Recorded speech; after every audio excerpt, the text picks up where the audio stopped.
Bueno, muy buenos días, buenas tardes a todas las personas que nos están acompañando el día de hoy desde los distintos países en Latinoamérica. Mucho gusto, mi nombre es Esteban Arias Méndez, presidente de IEEE Sección Costa Rica y colaborador en la organización del evento con CAPAM. Bienvenidas y bienvenidos a todas las personas que nos acompañan en esta sesión de talleres de preparación para la redacción de artículos científicos en esta segunda sesión que tenemos el día de hoy. Y este es un evento gratuito organizado por IEEE Young Professionals y Región 9, IEEE Capan, YEPE, IEEE YEPE Costa Rica, IEEE Concapan Costa Rica y IEEE Sección Costa Rica. Un programa exclusivo de mentoría para ayudarte a mejorar las habilidades de redacción y publicación de papers científicos en preparación para Concapan y otros eventos que tenemos en Región 9. Tuvimos una alta participación la semana pasada y hemos llegado casi a los 800 registros en las 2 semanas y la semana pasada tuvimos casi 300 personas conectadas en vivo. Entonces les agradecemos a todos la participación y bienvenidos de nuevo y a los que continúan y los que se unen por primera vez en esta sesión. Luego de la introducción que tuvimos la semana pasada a cargo de la doctora Mónica Karen Huerta, que no pude conectarme, pero muchas gracias Mónica por la sesión, estuvo muy buena, recibimos muy buenos comentarios. Hoy vamos a continuar con el segundo taller a cargo del doctor ingeniero Juan Luis Crespo Mariño de España y Costa Rica, con el tema de selección y delimitación del tema que tenemos a cargo. Nosotros hemos hecho alguna lista de temas que se van a tratar hoy, principalmente la identificación de áreas de interés y tendencias actuales, criterios para la selección del tema de investigación, y la definición y delimitación clara del problema de investigación y algunos ejercicios prácticos. El doctor ingeniero Juan Luis Crespo Mariño, bueno, primero muchas gracias Juan por acompañarnos el día de hoy en su fin de semana de cumpleaños. Entonces, gracias por sacar ese rato para compartir con la gente en Latinoamérica hoy. Juan Luis es el actual presidente del programa científico de CONCAPMAN 2024, vicepresidente de la sección IEEE de Costa Rica, chair del capítulo EDS Costa Rica, es además IEEE Senior Member, profesor en el Instituto Tecnológico de Costa Rica, licenciado en Ciencias Físicas por la Universidad de Santiago de Compostela, doctor ingeniero industrial por la Universidad de La Coruña en España. Entonces, por las reglas del taller, lo que les vamos a pedir a todos es que mantengan las cámaras apagadas, los micrófonos, y pueden hacer preguntas en el chat durante la sesión o al final, y ahí las vamos resolviendo poco a poco. No sé, Juan, si preferís ir viendo preguntas en el momento o preferir las preguntas al final. En principio preferiría al final, pero la idea realmente es, bueno, que la gente entienda un poco las dos, tres ideas fundamentales que trato de traer. Entonces, tampoco vería problema en que si se plantea alguna pregunta porque de lo que estoy diciendo algo no queda claro, etcétera, se puede plantear, no tengo mayor problema. Está bien, yo te voy guiando con las preguntas. Si hay algo que veo que es urgente y no has tocado, yo te menciono. Y si no, pues entonces la vemos al final. Entonces, Bien. bueno, nuevamente bienvenidas y bienvenidos. Juan, muchas gracias. Adelante, puedes De iniciar. acuerdo. Vamos a ver. Voy a compartir pantalla, lo digo porque va a desaparecer la presentación y ahora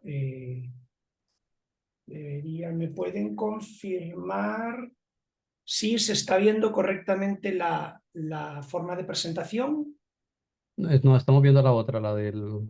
la de la- presentador, de Ujú. acuerdo. Ahora, y ahora, Ahora sí. ahora sí, de acuerdo. Muy bien. Bueno, ante todo, muchísimas gracias por la invitación y muchísimas gracias por el interés en el tema. La, la idea es ver algunas guías generales, algunas ideas que les puedan ayudar a seleccionar y delimitar en qué tema quieren investigar, cuál es el área, cómo determinar el tipo de problema en el cual nos vamos a dedicar. Entonces, bueno, he puesto aquí un mapa más que una agenda, porque yo creo que esto no se debe entender como una agenda, sino que realmente lo que estamos planteando aquí es un mapa, una serie de conceptos importantes, temas que tienen que ver con los criterios, con la delimitación, vamos a hablar también de ello. Y al final todo prácticamente va a oscilar alrededor de una idea que es el carácter definitorio, y vamos a plantear un ejemplo práctico. El ejemplo es muy sencillo porque, como veremos, la delimitación de un problema de investigación es un proceso complejo en el que entran muchos criterios, que muchos de ellos son, casi podríamos decir, absolutamente personales o contextuales de cada uno de nosotros. Entonces, yo voy a traer algunas ideas a partir de aquí, una vez que terminara, incluso si alguien quiere plantear algún ejemplo o preguntas específicas, tal vez tenga más sentido y las podamos analizar. ¿De acuerdo? Bien, en primer lugar, lo que tenemos que entender es qué es un problema de investigación y que a lo mejor no hay un único tipo de problema. Esta es una idea sobre la cual va a rondar mucho de lo que yo les voy a comentar. ¿Por qué? Porque una de las cuestiones que uno se encuentra cuando revisa, por ejemplo, no sé, una propuesta de investigación en un posgrado, un proyecto de investigación, es que a veces lo primero que no acabamos de entender o no acabamos de ver qué es un problema de investigación o qué es lo que lo caracteriza. Y hay cosas que nos pueden parecer investigación, y vamos a hablar de ello, y realmente no. Pero sí me parece, para centrar una de las primeras cuestiones, uno de los primeros, digamos, como tópicos, ¿no? en una lista de cotejo que uno tendría que analizar a la hora de determinar un problema, es que los problemas de investigación en ingeniería, ciencias aplicadas y disciplinas relacionadas se pueden dividir en dos grandes familias. Aquellos que lo que buscan es generar conocimiento nuevo frente a aquellos que buscan resolver un problema técnico. Y esto va a ser importante, la primera pregunta que nos tenemos que hacer, porque en función del contexto, de dónde queramos presentar ese proyecto, de para qué queramos definir ese problema, es importante. No es lo mismo, por ejemplo, que yo trabaje en agronomía, por ejemplo, o en biología, y lo que quiera es verificar una hipótesis. Quiero saber si, por ejemplo, determinadas técnicas de cruzamiento van a incrementar la digamos, la resistencia de una especie vegetal frente a una plaga. Lo que estoy es generando un conocimiento. Estoy conociendo más sobre técnicas de cruzamiento, conociendo más sobre agronomía, o un ejemplo parecido sería si yo trabajo en inteligencia artificial y estoy desarrollando un paradigma de inteligencia artificial. Quiero desarrollar, por ejemplo, un paradigma que sea especialmente útil para ciertos problemas de procesado de audio. Me gustaría tener, por ejemplo, un paradigma de inteligencia artificial que me sirva para analizar información auditiva, para analizar, por ejemplo, voz humana, de una manera muy rápida, muy eficaz. Entonces, en vez de utilizar paradigmas que ya existen, voy a inventar yo uno. Entonces, ahí estoy generando un conocimiento. Frente a ello, tengo otro tipo de problemas que son aquellos que buscan resolver un problema técnico, es decir, desarrollar algún elemento tecnológico que no existe, pero que no necesariamente estoy generando un conocimiento nuevo. Por ejemplo, imaginemos que yo lo que quiero es desarrollar una prótesis que sea especialmente útil para manejar objetos pesados. Por ejemplo, yo quiero generar una prótesis para personas, por ejemplo, que tengan la falta del antebrazo, y yo quiero desarrollar una prótesis de tipo robótico, es decir, va a tener actuadores de tipo eléctrico, va a tener motores, o va a tener incluso actuadores, hasta podrían ser neumáticos, pero quiero que esté especialmente desarrollada para manejar objetos pesados. ¿De acuerdo? Entonces, vamos a suponer que actualmente no existe un desarrollo de ese estilo. Mi problema de investigación puede ser ese. Yo no estoy generando conocimiento nuevo. Al final voy a utilizar tecnologías que ya existen, pero con un objetivo específico, que es la solución técnica a un problema técnico. ¿De acuerdo? Entonces, esa es una de las primeras preguntas que nosotros nos tendríamos que plantear dentro de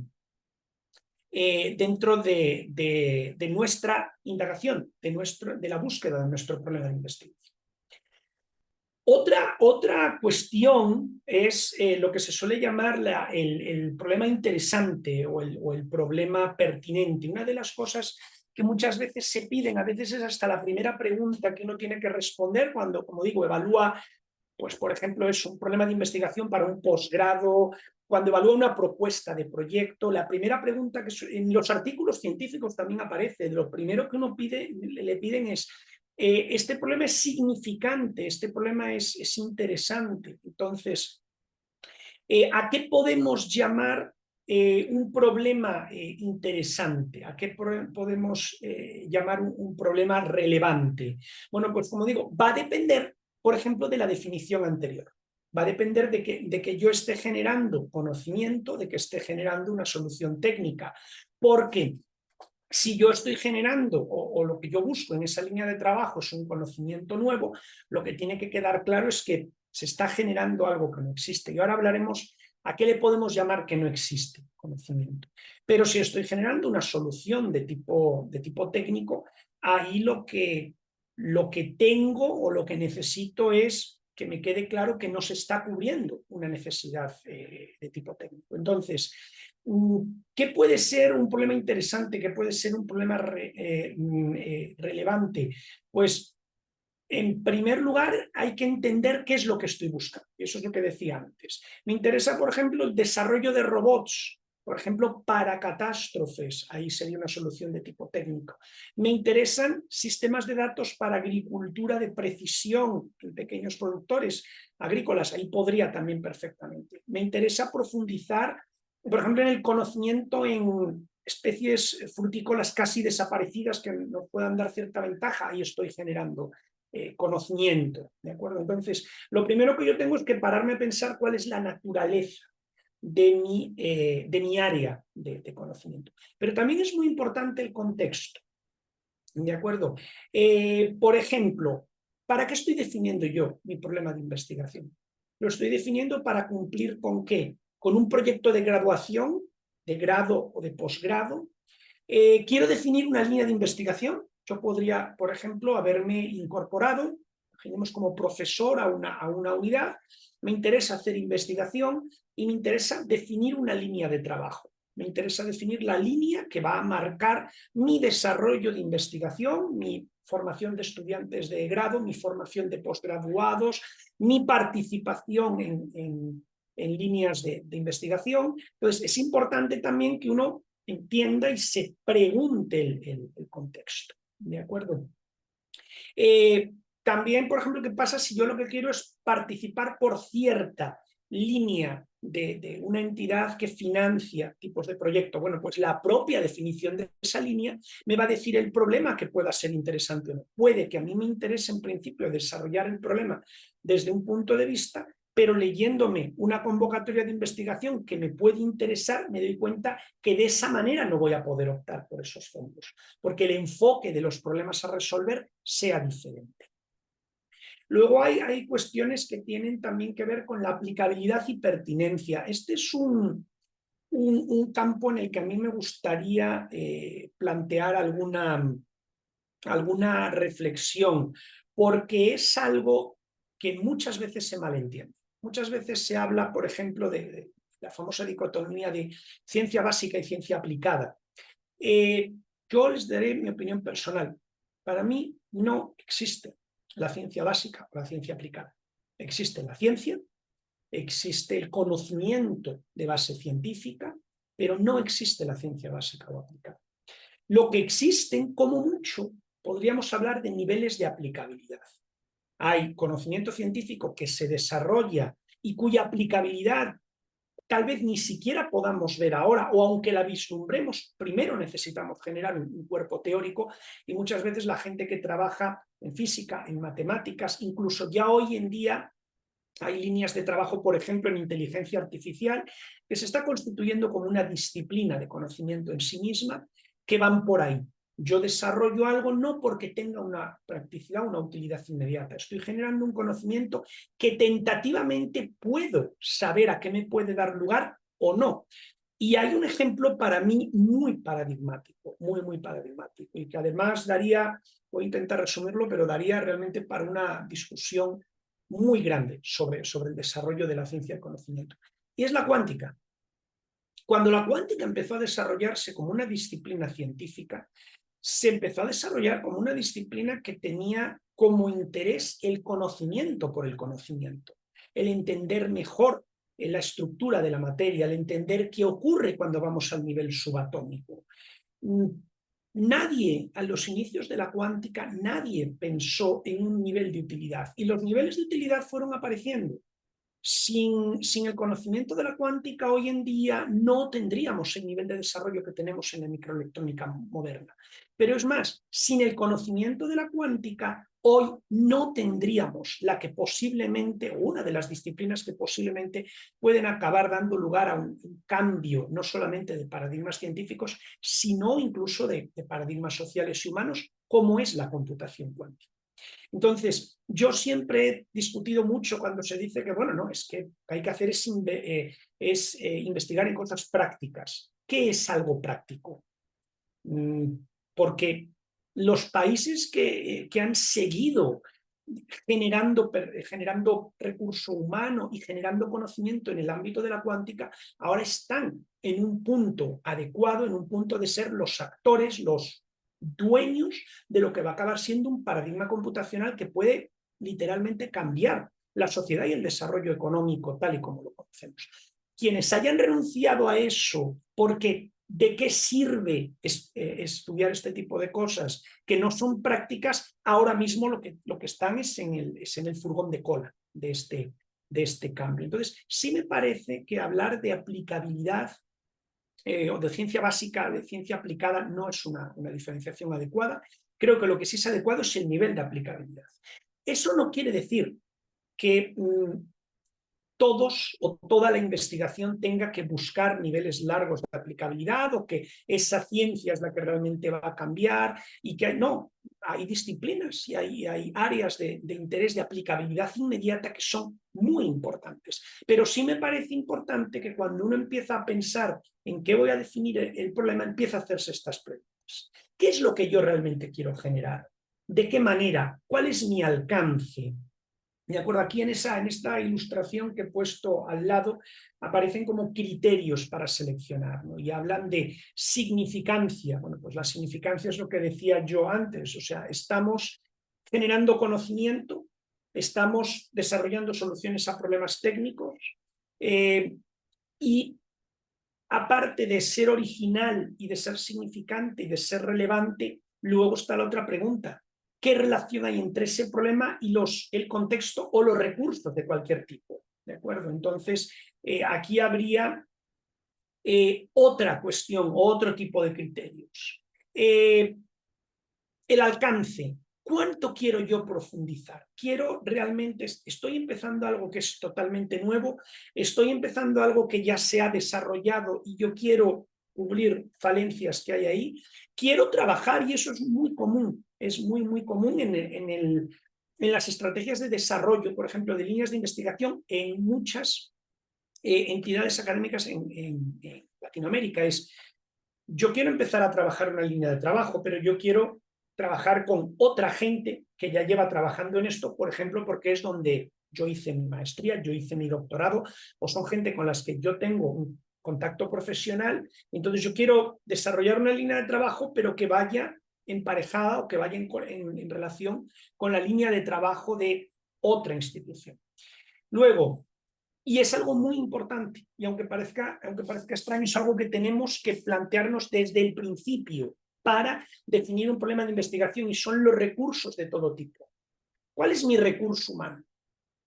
¿Estoy solo yo o estamos desarrollando un problema de investigación para más personas? ¿Y para quiénes? Por recurso humano no solamente entendemos el número de personas, sino el perfil. A mí me puede interesar una línea de investigación, pero puede que esa línea de investigación requiera, por ejemplo, un tiempo por mi parte para aprendizaje. Ahora mismo está ocurriendo en muchas líneas de trabajo, personas que trabajan en disciplinas específicas y que quieren incorporar de alguna manera la inteligencia artificial.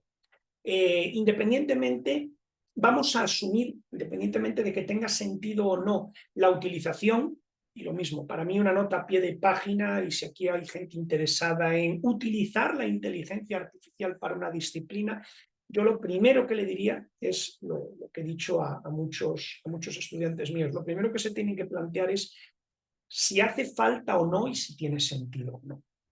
Pero vamos a dejar, si queremos, eso aparte para la parte de preguntas y respuestas. Vamos a suponer que sí, que en una línea mía, en una disciplina, yo trabajo, no sé, en agronomía, yo trabajo en administración de empresas, yo trabajo en producción industrial y creo que la utilización de paradigmas de inteligencia artificial me puede ayudar a resolver cierto tipo de problemas. Vamos a suponer que esa respuesta es positiva, que realmente sí hace falta. La pregunta es, ¿cuánto tiempo necesito yo para aprender, para entender esto? Porque ese es un recurso que tiene que plantearse. Porque hay que cruzar el recurso humano con el económico y con el temporal. Es decir, yo tengo el dinero, tengo los recursos necesarios para poder desarrollar este problema de investigación que yo quiero.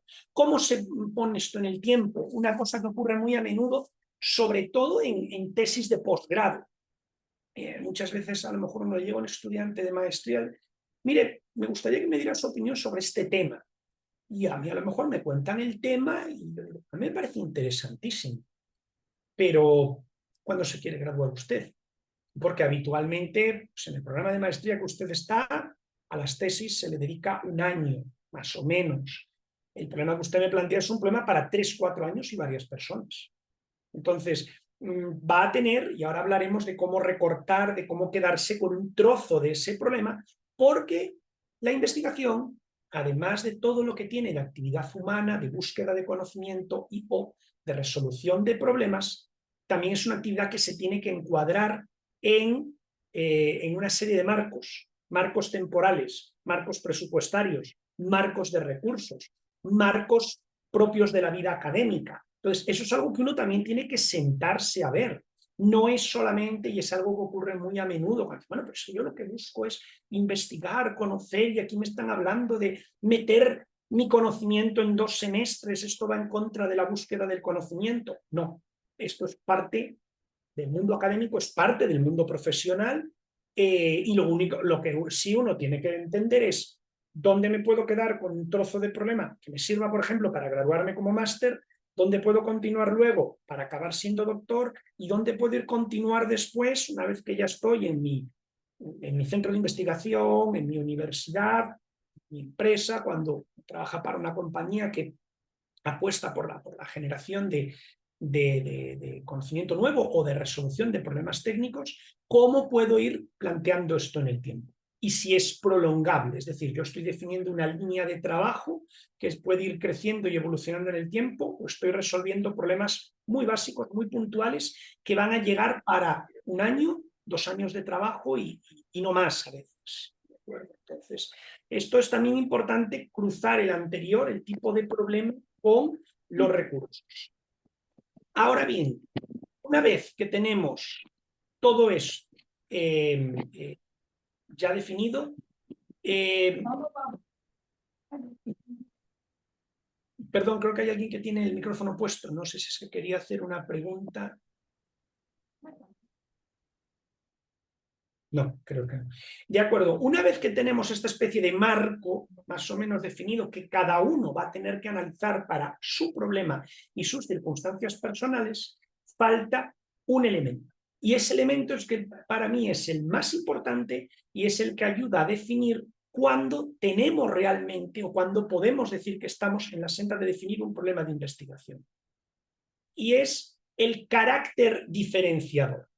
Muchas veces se entiende investigación, o se habla de estoy haciendo investigación, cuando de alguna manera, total, parcial, etcétera, utilizamos el método científico. Aunque parezca raro, porque yo estoy utilizando de la manera que sea el método científico, eso no asegura que lo que yo estoy haciendo sea investigación. ¿Por qué? Porque yo lo que necesito es, como se dijo antes, o generar un conocimiento que no exista, o resolver de una manera diferenciada un problema de tipo técnico. Es decir, tengo que hacer algo que desde algún punto de vista, el que sea, no existiera previamente. Y eso es crítico. Muchos de las propuestas que yo he recibido, por ejemplo, de estudiantes de proyectos de graduación, una carrera de ingeniería o similar, o de maestría, o de proyectos de investigación en una convocatoria nacional. Yo colaboro como evaluador para algunos sistemas de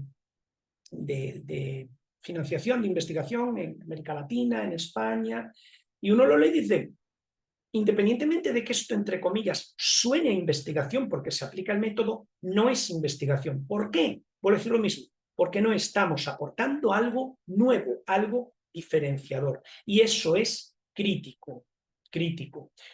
Por ejemplo, ¿qué pasa si yo estoy repitiendo la misma investigación que alguien ya llevó a cabo y como veremos luego, uno puede llegar y decir, no hay investigación nueva? Efectivamente, no hay investigación nueva. Luego citaré la frase famosa de Newton de que he llegado donde he llegado porque estoy a hombros de gigantes, o sea, porque hubo gente anterior a mí que hizo algo. Efectivamente, hoy en día la ciencia, podemos decir que no existe ciencia totalmente nueva.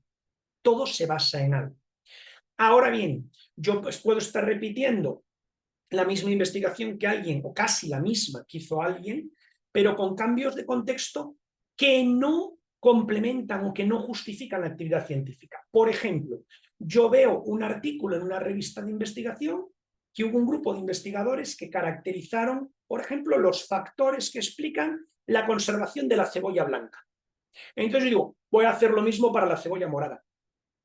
Pero hay algo que justifique que tiene sentido hacer ese, porque puede que ellos utilizaran la cebolla blanca, pero uno leyendo la investigación no encuentra ningún factor que entienda o que justifique que haya que repetir ese experimento para la cebolla morada. Entonces no estoy haciendo investigación. Y yo puedo estar planteando el problema como un problema de tipo científico, donde hay una metodología científica, donde hay un proceso, donde hay una observación, donde hay una experimentación, donde hay unas conclusiones. Sí, pero no es investigación científica. Porque lo que estoy haciendo es cambiarle el color de la cebolla para repetir algo y obtener los mismos resultados. Entonces, ahí no tendríamos investigación. Por ejemplo, ¿qué pasa cuando se lleva a cabo una investigación en un contexto y yo cambio ese contexto, pero el cambio de contexto no se justifica científicamente? Por ejemplo, yo leo un artículo en una revista científica que unos investigadores italianos han desarrollado un tratamiento para regenerar huesos después de un accidente, después de una fractura. Entonces yo digo, voy a repetir esa investigación científica, pero en Costa Rica. La pregunta es, ¿qué te lleva a pensar que los factores que explican el crecimiento de un hueso después de una fractura van a ser diferentes en Costa Rica que en Italia? Porque si no hay una justificación, usted no está haciendo investigación, está replicando la investigación de otra persona. Y no quiero decir que la réplica de la investigación no sea parte de la actividad científica. De hecho, es una parte lamentablemente muy olvidada. Recordemos que una de las definiciones de producción científica es la que yo tengo que, leyendo un artículo, yo tendría que ser capaz de replicar un experimento y ver si obtengo el mismo resultado. Y eso es algo que lamentablemente cada vez más se está perdiendo. Pero el hecho de que yo replique un experimento no quiere decir que yo esté construyendo un problema de investigación. Quiere decir que estoy analizando circunstancias, contextos, resultados dentro de una línea de investigación. Podríamos desarrollar, por ejemplo, desde cero algún tipo de solución a un problema técnico, pero que no se diferencia de nada, en nada. Por ejemplo, yo voy a desarrollar desde cero una silla de ruedas igual a la que puedo comprar en Amazon. Mi pregunta es, en principio, ¿dónde está ahí el carácter diferenciador? Tengo aquí una pregunta, voy a terminar primero este párrafo y voy a contestarla. ¿Qué pasa si yo tomo una silla de ruedas igual a la que me puedo comprar en Amazon, igual a la que puedo tener en la puerta de un hospital y hago una copia de ella? ¿Qué problema técnico estoy resolviendo? Realmente ninguno. Estoy generando un producto que ya está. Entonces, aunque haya que desarrollar una metodología de trabajo científico, de planteamiento de objetivos, de generación de experimentos, incluso de validación estadística, etcétera, no estoy haciendo investigación, no estoy generando nada que ya estuviera. Pregunta aquí Frank Montero, ¿en toda investigación se debe plantear una hipótesis estadística? No necesariamente. Es cierto que por lo general la validación estadística es un método, pero no necesariamente tiene que ser. Solamente cuando tenga sentido el que haya un carácter estadístico, un carácter poblacional. Quiero decir, si yo estoy desarrollando un sistema de control por ejemplo, para un tipo de robot, por ejemplo, ahora que está muy de moda lo de la robótica flexible, yo estoy desarrollando un controlador, por ejemplo, para una articulación flexible. La robótica flexible es aquella donde yo asumo que hay un comportamiento flexible en los elementos de un actuador o en la articulación, que es algo que, por ejemplo, nosotros tenemos. Nosotros tenemos un comportamiento flexible, un comportamiento diferenciado en nuestros brazos en función de la carga que tomemos. Si estoy desarrollando un sistema de control no lineal para un robot, ahí no existe como tal una validación estadística. Una vez que yo haya generado mi modelo matemático, lo haya probado y haya visto sus características, lo que puede haber son diferencias luego al implementarlo físicamente, pero ahí realmente no hay una hipótesis estadística. Pero en el caso, por ejemplo, de que yo ahora desarrolle una prótesis para un grupo para una paciente, sí voy a tener que hacer pruebas de validación en varios pacientes, ¿de acuerdo? Entonces, puede que yo necesite una hipótesis, una validación de tipo estadístico, puede que no. Pregunta Silvana Rigo, si se replica la investigación de la silla, pero... Ah, no, perdón, tengo aquí otro, es que tengo dos. Había uno de Javier Molina, ¿podría ser un objetivo, un costo menor para la silla que sea más accesible? Sí, de eso hablaremos después, porque ahí ya tenemos algo que va a condicionar el trabajo. ¿De acuerdo? Después, pregunta Silvana Rigo, si se replica la investigación de la cebolla, pero ahora en pimentones para exportación, ¿sería considerado una investigación? Si ahora veremos cuando estos ejemplos que yo he puesto aquí, si les hacemos un pequeño cambio, vamos a ver dónde hay un factor diferenciador. ¿De acuerdo? Tengo aquí una de Miguel. ¿Podría considerarse investigación si se realiza un análisis de la viabilidad, concepto, modelo, desde la perspectiva de las diferencias entre una región? Sí, ese es uno de los criterios. Ahora con los ejemplos, porque estos tres ejemplos le vamos a dar un poquito la vuelta y vamos a ver cómo algo muy parecido se puede convertir en investigación. Y ha ido Garrocio, el planteamiento del problema puede abarcar tanto datos del presente como datos estadísticos del futuro.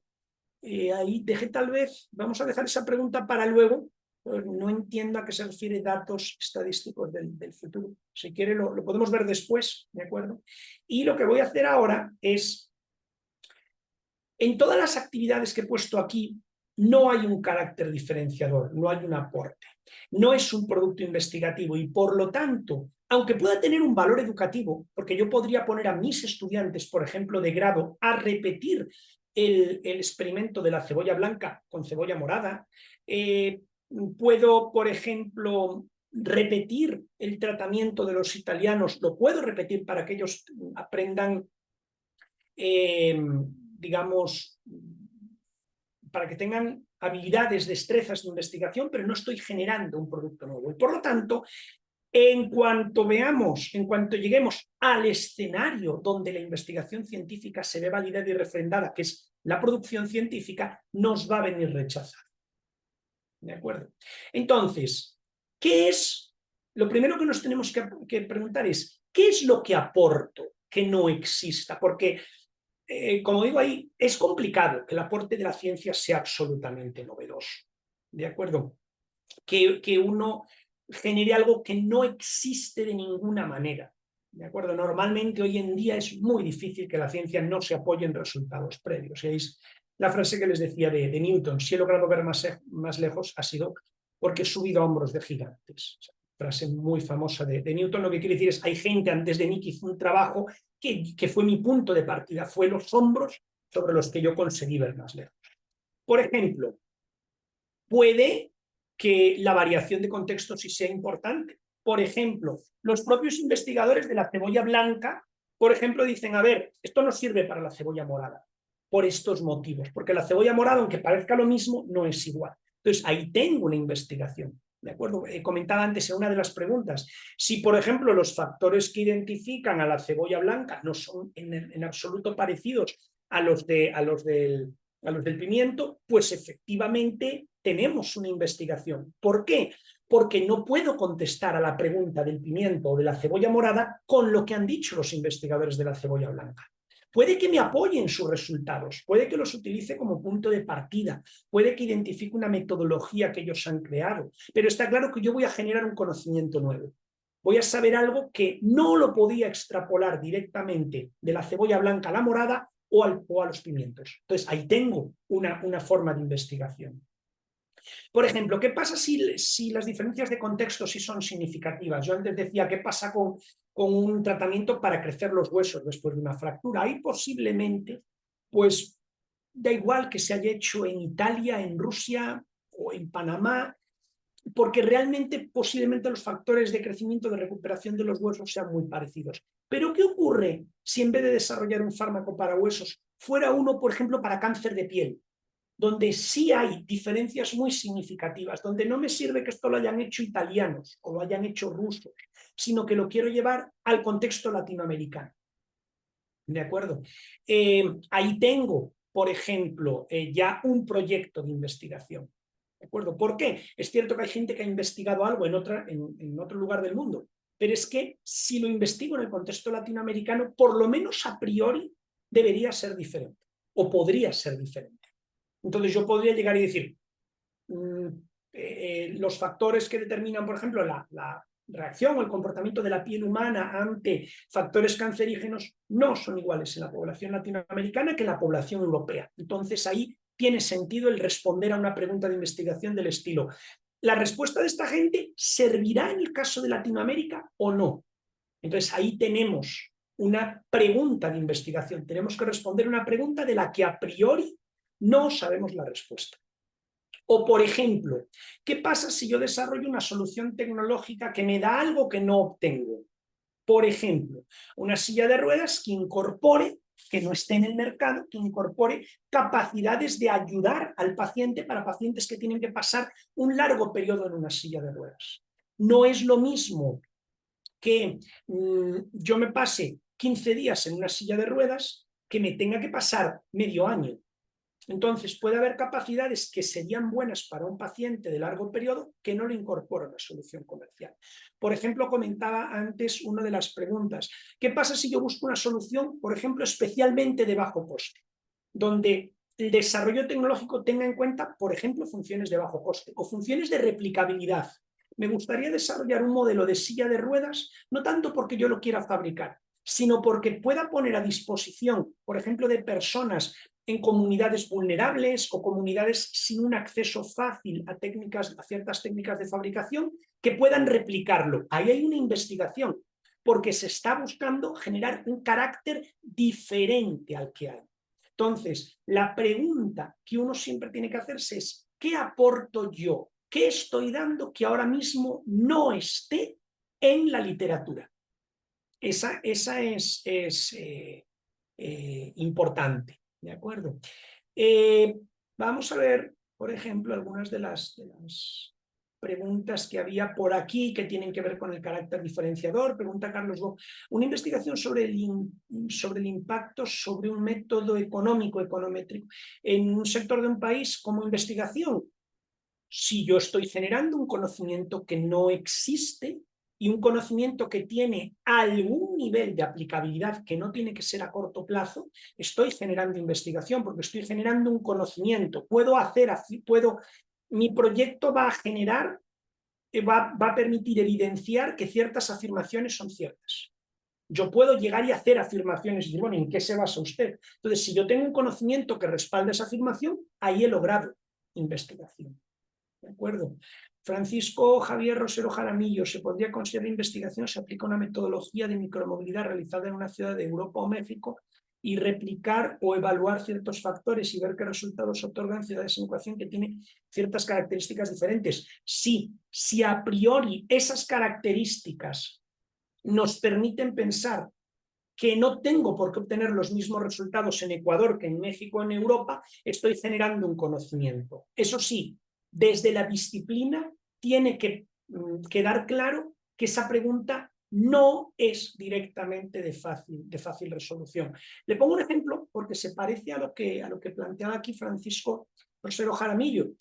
Yo ahora mismo estoy impartiendo un taller de redacción de artículos científicos en mi institución, en el Tecnológico de Costa Rica. Y uno de los profesores, aquí la idea en este taller es, el profesor tiene que venir ya con resultados de investigación y vamos a abordar específicamente el proceso de redacción del artículo, lo que empieza con muchos resultados de investigación y termina en un artículo. Y uno de los estudiantes, una profesora, está haciendo algo parecido. Son metodologías que tienen que ver con desarrollo urbano, es una cuestión que mezcla arquitectura e ingeniería, y son metodologías que se han aplicado en Europa, que se han aplicado en Asia, pero que nadie puede garantizar por cómo se han desarrollado los cascos urbanos en muchos lugares de América Latina, que esas metodologías aplicadas en América Latina tengan que ser iguales. Entonces, eso lo tiene claro cualquier especialista del área. Dice, no, a priori no tienen por qué ser, puede que luego los resultados sean iguales, pero a priori nadie lo garantiza. Entonces, ahí tenemos un elemento de investigación. ¿De acuerdo? Aldo Barocio pone aquí con referente al planteamiento de datos actuales y futuros, me refiero, por ejemplo, a la tasa de transferencia es insuficiente en una red y además un estudio de Dixon informa que en unos años se requiere aún más por aplicaciones y servicios nuevos.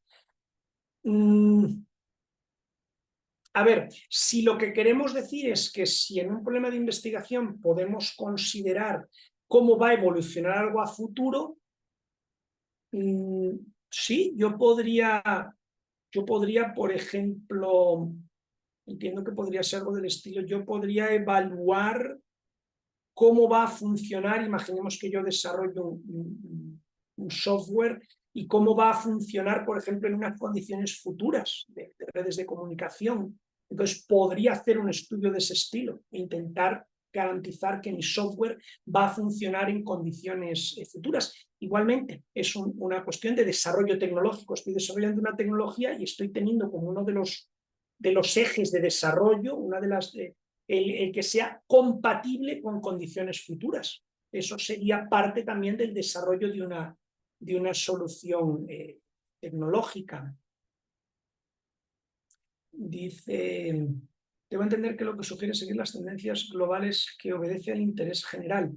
Fourier plantea su famosa serie científica más importante estaba en contra. Esto no era posible, era reacio a aceptarlo. La tendencia general de su época era la investigación celeste. No quiero decir que tengan que obedecer al interés general. La pregunta de Guillermo Escalona, creo entender que se refería al tema de la aplicabilidad. No, lo que quiero decir es que toda investigación científica tiene alguna aplicabilidad. Puede que no la veamos hoy en día, puede que acabe dentro de 50 años, sabiéndose, esto nos sirve para algo, ¿de acuerdo? Entonces, no por eso hay que descartar el interés general, pero sí hay que tener en cuenta el marco en el que se realiza la investigación. Si yo, por ejemplo, por motivos puramente de recursos, quiero presentarme a una convocatoria de investigación donde uno de los factores es, por ejemplo, la aplicabilidad inmediata, puede que esté disparando en el lugar que no conviene. ¿De acuerdo? Entonces, yo estoy totalmente a favor de que la ciencia, no hay ciencia básica y no hay ciencia aplicada, hay ciencia. Ahora bien, sí tenemos que ser conscientes de que ciertos problemas no tienen por qué tener una aplicabilidad inmediata, ni siquiera podemos estar entendiendo ahora mismo la aplicabilidad que vayan a tener. Entonces, eso lo que sí hay que tenerlo en cuenta es luego en el cuestión de contexto. Si yo como físico, y yo trabajo, por ejemplo, en física teórica, y yo me incorporo a lo mejor a un departamento en una escuela de ingeniería, pues me va a resultar muy difícil desarrollar problemas que no tienen que ver con los intereses de esa unidad. O tengo que ver de qué manera plantearlo. Entonces, el tema de recursos y el tema de contexto también es importante y uno tiene que saber cómo plantear un problema de investigación en función del contexto en el cual se desarrolla. Hay universidades que tienen, por ejemplo, convocatorias específicas para lo que en muchos casos se llaman estudios avanzados, que es algo así de, tráigame usted ideas muy novedosas, muy rompedoras. Aquí es donde las tiene que presentar. Y ahí es donde puede presentarlas y obtener financiación para ellas. Pero no quiere decir que la única guía sea seguir una tendencia global o seguir un interés general. Pero sí es importante tener en cuenta el contexto y los recursos a la hora de definir un proyecto de investigación, porque si no puede que nos encontremos un proyecto que científicamente es muy interesante y que sin embargo está definido en un contexto en el cual no se va a poder desarrollar o va a tener problemas. ¿De acuerdo? Pregunta Eduardo Domínguez Licona, ¿el rediseño de cualquier tecnología o producto puede ser tema siempre y cuando tenga un aporte o beneficio significativo? Siempre y cuando sea algo que no se deduzca de lo que tenemos actualmente. O sea, si yo al hacer un rediseño efectivamente le estoy dando una oportunidad a alguien, por ejemplo, yo podría tomar un producto que ya existe y rediseñarlo de tal manera que se convierta en un producto de bajo coste o se convierta en un producto que puede ser fabricado en condiciones más sencillas, o, por ejemplo, que permita, imaginemos un dispositivo médico que ya no hace falta un médico para operarlo. Ahora lo podría hacer un enfermero o una enfermera. Entonces podríamos decir, estamos generando algo diferente. Tecnológicamente estamos creando un carácter diferenciador. ¿De acuerdo? Frank Montero dice, ¿puedo valerme de otros grupos de investigación para implementar un algoritmo de I y a partir de un diagrama de flujo y poder ser autor de esa investigación? A ver, cuando nosotros hablamos de autoría de una investigación, lo podemos ver desde dos puntos de vista. Primero, yo tengo un proyecto, vamos a suponer, por ejemplo, ahora que habla de otro grupo para implementar o desarrollar un algoritmo de inteligencia artificial. Por ejemplo, yo una de las líneas de investigación en que trabajo ahora, estoy trabajando con un grupo de una escuela de microbiología, con un laboratorio que trabaja en temas de cáncer. Concretamente, ellos lo que trabajan y lo que investigan son cómo desarrollar tentativamente fármacos casi a medida del paciente y utilizando para vencer el cáncer principios diferentes a los que se están usando actualmente. Entonces, yo estoy en un grupo que colabora con esta gente y nosotros lo que hacemos es desarrollamos modelos de inteligencia artificial que les ayudan a ellos a saber hacia dónde hay que experimentar. O sea, se pueden hacer muchos experimentos diferentes, vamos a identificar a priori cuáles podrían ser los más significativos. Entonces, desde el punto de vista de un proyecto, nosotros hemos de hecho pedido proyectos en convocatorias de financiación y bueno, vamos ambos equipos y se plantea así, hay un equipo que son los médicos y microbiólogos, especialistas en biología de sistemas, y hay otro grupo que somos los de inteligencia artificial. Entonces, como autores en el proyecto, como investigadores, vamos todos. De ahí salen artículos científicos. ¿Y quiénes son los autores de esos artículos científicos? Los que hemos estado en esa parte en particular. Entonces, yo a lo mejor no estoy en todos, porque, por ejemplo, yo no he estado en alguna de las partes en que se compone esa línea de trabajo. Entonces, no soy coautor de esos artículos, soy coautor de otros. Entonces, el concepto de autoría en la investigación depende de cómo se haya estructurado el proyecto y de quién haya trabajado en la redacción de un artículo científico o de una ponencia para una conferencia. Entonces, efectivamente, yo no tengo por qué hacerlo todo. Yo puedo estar haciendo una parte y cada vez más en el tema de IA, cada vez más se están dando la colaboración entre grupos de quién lo aplica y quién la desarrolla. Porque el problema es que el que tiene el problema, por ejemplo, el agrónomo, vamos a suponer, por poner un ejemplo en agronomía, pero podría ser otra, el agrónomo sabe de lo suyo, pero necesita la colaboración del especialista en IA para poder aplicar adecuadamente un paradigma de IA. Y el de IA necesita la colaboración del agrónomo porque no es solamente a veces acceder a un banco de datos, es entender el problema. ¿De acuerdo? Y en el caso particular de la IA, yo le repito mucho a mis estudiantes, lo primero que necesitan, antes de nada, es conocer muy bien el problema que van a resolver. Tienen que conocerlo muy bien, porque si no, todo lo que hagan de ahí en adelante no va a servir. Por eso, muchas veces la colaboración entre gente de IA y gente de una disciplina, cada vez más es una colaboración que hoy en día se está dando mucho. Bien, pregunta Francisco Rosero Jaramillo, ¿cómo enfrentar la problemática de rediseño de productos y tecnologías con respecto a permisos de patentes? Bien, a ver, el uso de las patentes se puede hacer, digamos, de tres modos diferentes.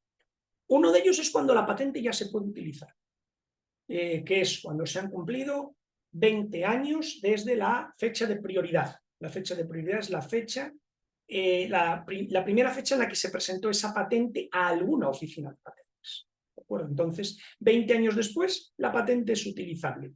Y no hay ni que comunicárselo a nadie. Otra posibilidad de utilizar una patente es llegar a un acuerdo con el titular de la patente. Entonces, yo querría utilizar parte o toda la patente que hay ahí para desarrollar una investigación y ahí viene una conversación que es una conversación de recursos. Yo soy el titular de la patente, yo soy el dueño y usted a lo mejor llega y me dice, yo quiero desarrollar una tecnología basada en la que usted ha hecho. Muy bien, vamos a llegar a un acuerdo. Y eso es como negociar el alquiler de un local para poner una empresa. Es una conversación únicamente de qué me da, qué tiene usted. Hay titulares de patentes que, por ejemplo, permiten el uso gratuito siempre y cuando no sea con ánimo de lucro. Entonces yo a lo mejor usted llega y me dice, es que yo voy a utilizar la investigación que usted hizo para una comunidad en situación de riesgo social. Bueno, pues vamos a ver la forma en que lo hace. Si usted lo hace sin ánimo de lucro para ayudar a una comunidad, yo le cedo para esto en particular, con estas condiciones, puede usted utilizar mi patente. No pague nada. ¿De acuerdo? Entonces, esas son, digamos, las formas en las que yo puedo llegar a utilizar una patente. Puedo también utilizar una patente simplemente para entender, por ejemplo, lo que no está cubierto en la patente. Y eso cada vez se está dando más. Muchos del desarrollo tecnológico que llevan a cabo, sobre todo en ciertas áreas de investigaciones, yo empiezo a leer patentes para ver lo que no está cubierto ahora mismo. Entonces me está diciendo, ahí hay un hueco, ahí hay un nicho, y el examen de patente resulta muy útil. O, por ejemplo, leo una patente y digo, qué curioso, hay algo de esta patente que me gusta, esta patente está activa, o sea que a lo mejor tengo que pagar, pero hay algo que me gusta y no está de ninguna manera en las reivindicaciones de la patente. Las reivindicaciones de la patente es la parte más importante, es la que va al final y eso es lo que se protege. Entonces, si yo leyendo una patente veo algo que me interesa, me voy a las reivindicaciones y digo, esto que me interesa no está de ninguna de las maneras en las reivindicaciones, yo puedo usar la patente. Yo puedo usar la patente. ¿Por qué? Porque no está en lo que el inventor, el titular, ha pedido que se defienda. ¿De acuerdo? Entonces podría utilizarlo. Entonces, dependiendo del caso, incluso puede darse el caso de que la patente es activa, yo quiero utilizar una de sus reivindicaciones y no está patentado en mi país. Entonces, si no está patentado en mi país, yo en mi país puedo utilizarlo. Mucho cuidado, eso sí, con luego las repercusiones que tenga en otro. Por ejemplo, imaginemos que yo veo la patente de una máquina y veo que en el caso en Costa Rica no está patentada. Yo puedo copiar esa máquina en Costa Rica y puedo hasta fabricarla y venderla en Costa Rica. Ahora bien, yo como la fabrica en Costa Rica y la quiera vender, por ejemplo, en Panamá, y en Panamá está patentado, a mí me puede caer una demanda. Entonces, podría ser el caso que yo diga, mira, yo no voy a vender esto en ninguna parte, pero he visto una patente que me solucionaría un problema, por ejemplo, en un laboratorio de investigación, nos solucionaría un problema grave, ¿de acuerdo? Y lo que van a hacer con esa patente es algo sin ánimo de lucro, es investigación científica, sí. ¿Y solo lo van a hacer aquí en el país? Sí, pues van a poderla utilizar. Porque no están generándolo en absoluto fuera de Costa Rica y dentro de Costa Rica no está patentado. Entonces, esa también podría ser otra posibilidad de utilización de patentes. Buenos días, desde El Salvador. Mayra pregunta, ¿la presentación de un problema existente y su solución con prácticas y normas existentes? A ver, si usted soluciona un problema que existe, pero con prácticas y normas que existen, a ver, yo ahí entiendo su pregunta desde dos puntos de vista. Si es un problema, que el problema existe, no tiene solución, y yo utilizo un método de otro área para solucionar ese problema, ahí hay una investigación, porque se está generando algo nuevo. Estoy solucionando un problema, aunque sea con una técnica de otra área, pero ese problema no existía. Ahora bien, si es un problema que ya está solucionado y yo lo soluciono con una técnica diferente, la pregunta es, ¿qué me está aportando? Porque si me está aportando algo, sí puedo. Estoy generando algo que no. Por ejemplo, imaginemos un problema que ya existe y que se ha solucionado, pero se ha solucionado, por ejemplo, con la utilización de recursos muy costosos. ¿De acuerdo? Por ejemplo, generar una imagen biomédica. Claro, es que para generar una imagen biomédica yo necesito un TAC, yo necesito una resonancia magnético-nuclear. El problema está hecho, generar imágenes biomédicas con cierta resolución. ¿Qué pasa si yo ahora digo, voy a utilizar algo que existe en otro área de conocimiento diferente para resolver el mismo problema? Pero ahora es mucho más barato. Estoy generando algo. No estoy generando conocimiento nuevo, porque todo existe, pero sí estoy generando una nueva solución técnica que es mucho más barata. Puede decir que estoy haciendo investigación desde ese punto de vista tecnológico. Silvana Rigo, cuando se hace una investigación sobre alguna metodología educativa innovadora que en mi país no se conoce mucho, es conveniente contactar a autores de investigaciones relacionadas y aún así seguir siendo el autor, aunque me haya apoyado de autores de forma casi directa. A ver, como le decía antes, el concepto de autoría de investigación se puede ver desde dos puntos de vista. Uno es los autores en un proyecto. Yo genero un proyecto, por ejemplo, para aplicar a una convocatoria de financiación de investigación. Bueno, pues los autores son, dicho así, los que trabajan en ello.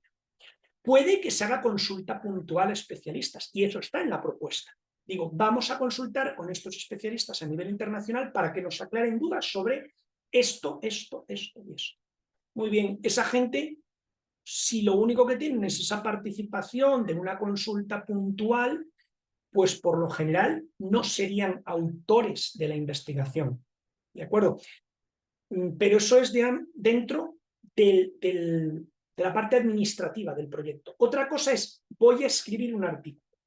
Bien, cuando se escribe un artículo de investigación para una revista, para una conferencia, el tema de la autoría, a veces hay malas prácticas. El autor de un artículo de investigación solo puede ser, yo ya sé que esto es un tema a veces un poco de debate, etcétera, pero solo puede ser las personas que han participado en la redacción y generación de contenido del artículo. Incluso aunque hayan colaborado en la investigación, si no han colaborado en la redacción del material propio del artículo, no pueden ser coautores. Para eso hay una sección de agradecimientos. Por ejemplo, yo para un proyecto de investigación consulto y tengo, pues no sé, 3 reuniones con investigadores estadounidenses que saben mucho del tema, me ayudan a entender una metodología que ellos han desarrollado y que yo voy a aplicar en otro contexto. Bien, si ahí se queda todo, yo agradezco a esas personas en el apartado de agradecimientos su inestimable colaboración. pero no son coautores del artículo. Otra cosa es que, aparte de ayudarme, hayan, por ejemplo, revisado el artículo y hayan hecho anotaciones. Esta afirmación habría que ponerla con cuidado. Cuidado al decir esto, porque entonces han colaborado y sí pueden ser coautores del artículo. Es más, si yo tengo una persona en mi laboratorio que ha estado haciendo experimentos que han dado lugar a un artículo y esa persona solamente ha realizado los experimentos, generado los resultados y me ha dado los resultados a mí, sin más, si esa persona no ha colaborado luego en la presentación, en la organización del artículo, no es coautor del artículo. Otra cosa es que si haya participado, que le haya dicho, bueno, mira, aparte de haber generado, en la parte de resultados, escribe tú la parte de presentación de los resultados, que tú eres el que mejor los conoce. Entonces ya es coautor del artículo. ¿De acuerdo?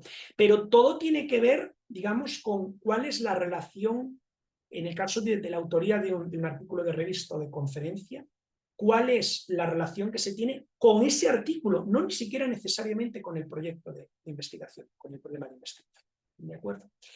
Bien.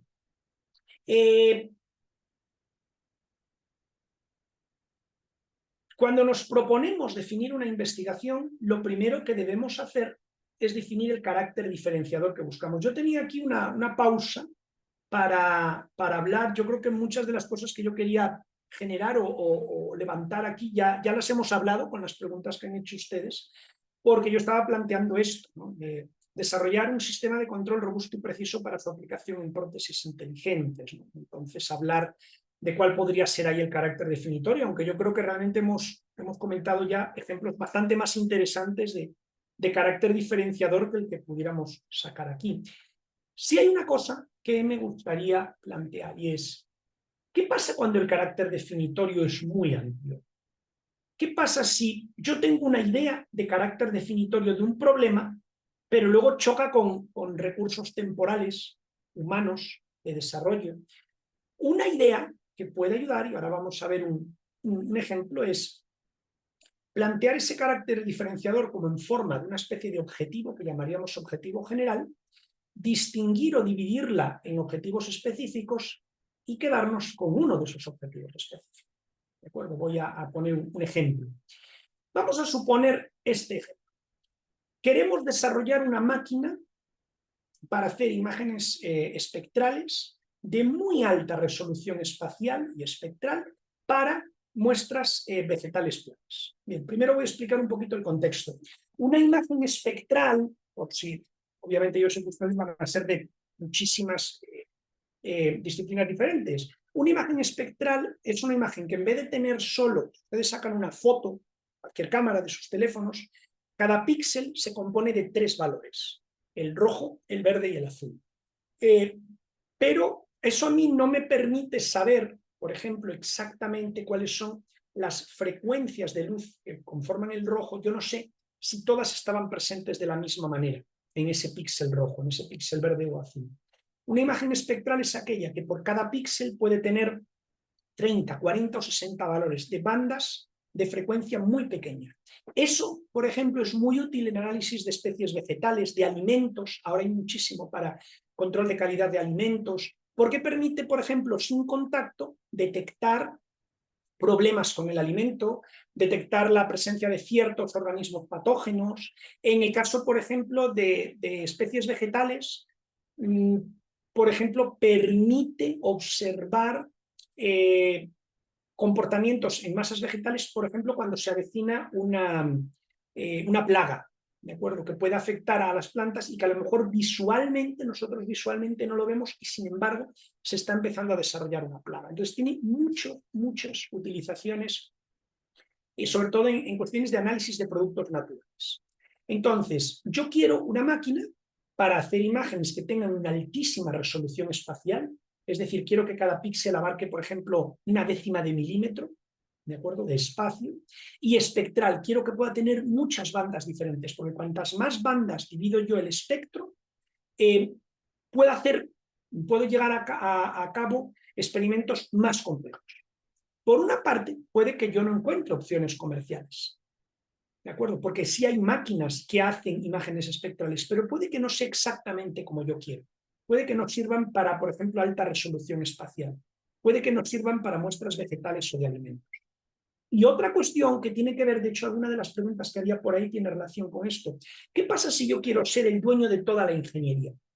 Porque yo tengo un laboratorio de investigación, a lo mejor yo me puedo comprar esa máquina, pero resulta que primero esa máquina puede que sea muy cara, pero además yo lo que prefiero es que me haga alguien la máquina, porque de esa manera si ahora necesito una segunda, pues todo el coste de investigación y desarrollo ya lo pagué yo, no tengo que volverlo a pagar. Cuando ustedes compran un producto tecnológico, la inmensa mayoría de lo que ustedes pagan es investigación. Ustedes se compran un aparato de estos, la mayoría de lo que pagan es la investigación y el desarrollo. ¿Cuánto cuesta hacer chips? ¿Cuánto cuesta hacer placas? ¿Cuánto cuesta una pantalla de cristal? El material es lo más barato. Hay artículos por ahí que dicen, bueno, realmente un teléfono solo debería costar no sé qué, porque a fin de cuentas se hace con silicio y el silicio está en la arena de playa, está bien. Pero a mí porque me den unas cuantas varillas de acero, unos metros de cable de cobre y un cubo de arena de playa, no me puedo fabricar un teléfono celular. La mayoría del coste de muchos productos está en la investigación y el desarrollo. Si yo consigo desarrollarme yo mi propia máquina, cuando haga la segunda unidad, ahora sí, solo me va a costar el coste de los componentes y de la manufactura. ¿Por qué? Porque yo ya me pagué todo en la investigación y el desarrollo. Entonces aquí tendríamos un ejemplo que podríamos ver de un problema de investigación tecnológica en este caso. Ahora bien, ¿qué pasa? Que ese objetivo es muy amplio. Yo empiezo a mirarlo y digo, un momentito, ¿esto quién lo va a hacer? ¿Esto qué va a ser? ¿Va a ser la tesis de máster de alguien, de maestría? Esto lleva mucho más de un año. Aquí hay problemas muy diferentes. Problemas que pueden tener que ver con el desarrollo del sensor espectral. Eso es complicado.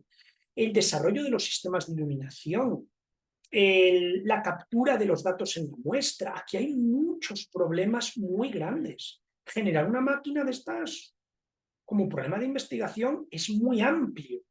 Es muy amplio. Tengo que dividirlo en subproblemas, algunos de los cuales van a ser muy triviales y otros sí van a ser problemas de investigación. Por ejemplo, necesito desarrollar un sistema de iluminación de muy alta precisión.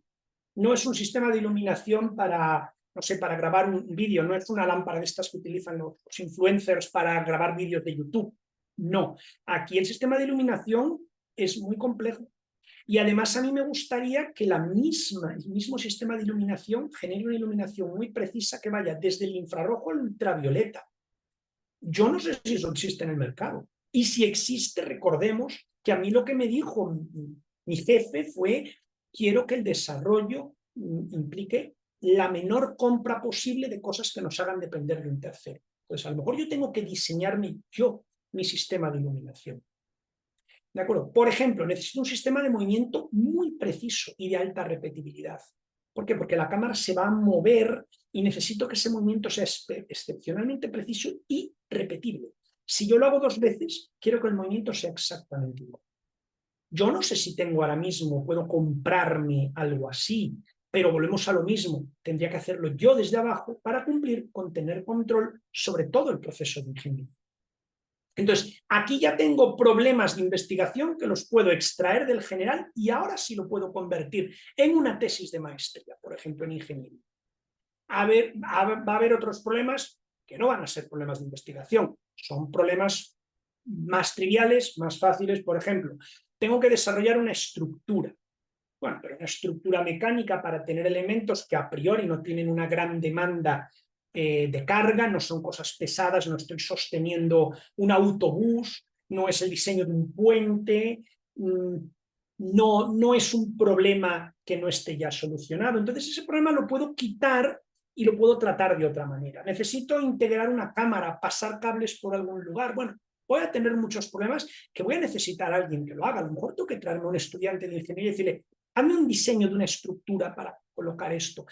Pero ya no estamos hablando de un problema de investigación. No tengo que generar una estructura basada en principios diferentes, no tengo que generar una estructura basada en criterios que a priori son difíciles de cumplir. No es un proyecto de investigación como tal. Esos problemas los puedo apartar y dentro de mi línea de investigación, de mi estrategia, los puedo colocar de otra manera. ¿De acuerdo? Bien.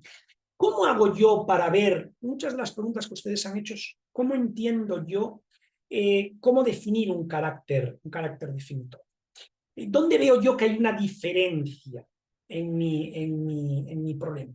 Bueno, uno primero es el análisis bibliográfico. Yo a lo mejor tengo una idea y decir, yo creo que esto no lo debe haber hecho nadie. Pues lo primero que puedo es sentarme a buscarlo bibliográficamente. ¿Cómo se ha resuelto ese problema? Por ejemplo, un problema, yo digo, este problema desde este punto de vista nunca se ha resuelto y es útil por algo. Ahí tiene que ser, me tiene que aportar algo. Si yo me estoy inventando otro método para resolver ecuaciones de segundo grado y no le aporta nada al que ya todos conocemos, no es investigación. ¿Por qué? Porque dicen, pero esta solución no existía. Sí, pero me aporta algo, me puede servir para algo. Porque si no me puede servir para algo, si me está generando un conocimiento nuevo de alguna manera, sí, pero si no me aporta nada, si yo me invento un destornillador que tiene un mango con una cosita diferente y no me aporta nada, pues está bien, he creado algo que no existía, pero sigo desatornillando los tornillos igual, no me aporta nada. Entonces, lo primero es ver si realmente alguien no lo ha hecho. ¿Hay alguien que no haya resuelto este problema que le aporta algo? Bien. Otro es el criterio experto del usuario. Uno puede llegar y decir, yo lo sé, yo llevo 20 años trabajando en este área, nadie se ha dedicado a este problema. ¿De acuerdo? Y podría ser. Perdón, ese sería el del investigador. El del usuario. Llegar alguien que nos diga, esto no existe. Yo se lo digo, mire, yo no sé desarrollar sillas de ruedas, pero sí sé que esto no existe.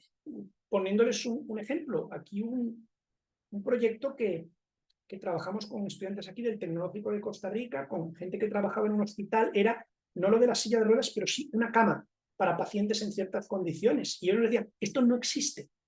No hay nadie que haya hecho parecido a nada de esto. No, si existiera, lo sabríamos y podríamos haberlo buscado. Y aquí hay mucha gente que trabajamos en esto, tenemos mucha experiencia, hemos trabajado en diferentes países, nos hemos formado en diferentes países y esto no existe. Entonces ahí tenemos un carácter diferenciado. Por ejemplo, necesidades latentes derivadas de análisis institucionales o gubernamentales. Por ejemplo, en el caso de Costa Rica, en muchos países hay cosas parecidas. En el caso de Costa Rica, hay entes gubernamentales que generan lo que se llaman informes de Estado. Por ejemplo, todos los años se hace un informe sobre el estado de la educación, el informe sobre el estado de la ciencia y la tecnología, ¿de acuerdo? El informe sobre el estado económico de la nación. Entonces uno puede leerlo y decir, aquí hay algo que nadie ha hecho. Entonces nosotros podríamos atacar ese problema porque no existe. Y a veces es dentro de la propia institución el histórico de investigación. Es decir, uno llega a una institución y a lo mejor, imagínense, pues yo he terminado mi doctorado en inteligencia artificial y he ido a una institución donde no hay gente que trabaje en inteligencia artificial porque es un instituto de investigación en agronomía o en administración de empresas y no hay nadie que haya utilizado esto. Entonces uno puede empezar a hablar con los compañeros para de su nueva institución para decir, bueno, háblame de qué tipo de problemas resolvéis. Y entonces empezar a identificar, oye, ¿y en esto nadie utiliza inteligencia artificial? No, no lo hemos visto en la literatura. Está bien, ahí tenemos un carácter definitorio. Podemos empezar a utilizar una tecnología para lograr unos resultados que anteriormente no se habían logrado. ¿De acuerdo? Bien, bueno, ¿hay aquí alguna otra pregunta? Ricardo Figueroa dice, estoy desarrollando un sistema de procesar la señal muscular y estimularla en pacientes de Parkinson. Las investigadores actuales tienen poca validez por la poca muestra de población para evaluar. ¿Estaría bien una técnica o las ya existentes para validar a un mayor rango de pacientes? A ver, perdón, ¿alguien tiene abierto un micrófono? Pediría si lo pueden cerrar, por favor. En relación a la pregunta de Ricardo Figueroa, a ver, si las investigaciones actuales tienen poca validez porque la población es escasa, sería importante validar o replicar los resultados de esos artículos en poblaciones grandes. ¿De acuerdo? Y ahora el suyo validarlo en una población grande y compararlo con el anterior, porque me voy a poner el sombrero de revisor de artículos de una revista. Usted, Ricardo, me envía a mí un artículo con su sistema de procesar la señal muscular y estimularla para pacientes de Parkinson. Y usted me hace una comparación con una población grande y sus resultados son mejores que los que existen actualmente hechos con población pequeña. Lo primero que yo le voy a decir como revisor es, yo no tengo claro si la mejora de su sistema tiene que ver con su sistema o con que usted ha hecho un mejor análisis de tipo poblacional que el de los resultados contra los que compara. Entonces, si usted me dice, mire, he hecho una cosa, he tomado este resultado y lo he replicado y lo he validado en una población grande, y ahora lo comparo contra mi sistema validado en una población grande y aún así el mío es mejor. Entonces digo, felicidades, está perfectamente planteado. ¿De acuerdo? No sé si espero con esto haber contestado a su pregunta. Francisco Rosero Jamillo, ¿podría considerarse como tema de tesis si esa estructura se la realiza un estudio de optimización paramétrica para encontrar una geometría igual o más eficiente que el original, utilizando menos material y cumpliendo la misma calidad o mejorarla? Sí, efectivamente, si yo estoy realmente generando, recuerden, o bien un conocimiento o bien una solución técnica diferente a lo que existe, con un criterio que, digamos, tenga sentido. Es decir, si yo digo, he diseñado la misma estructura que había hecho otra persona, pero con otro color. Pero, ¿qué le aporta el color? Si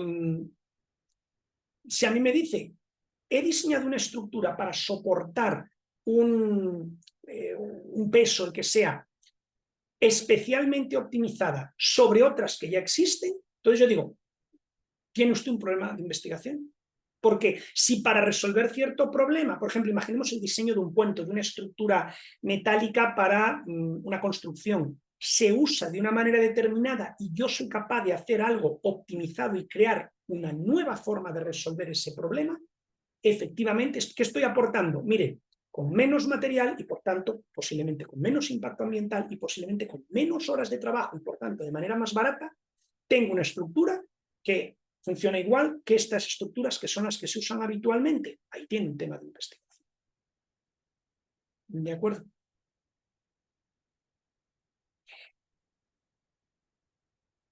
¿Cuándo? Vamos a ver, aquí hay alguna pregunta más. Eduardo Domínguez Licón, una pregunta aparte del tema de hoy. ¿Las sesiones estarán disponibles para poder verlas después? Yo eso sí que no lo sé. Eso creo que luego Esteban les puede comentar. Luego Celga dice, tomando en cuenta las coincidencias desde la perspectiva de la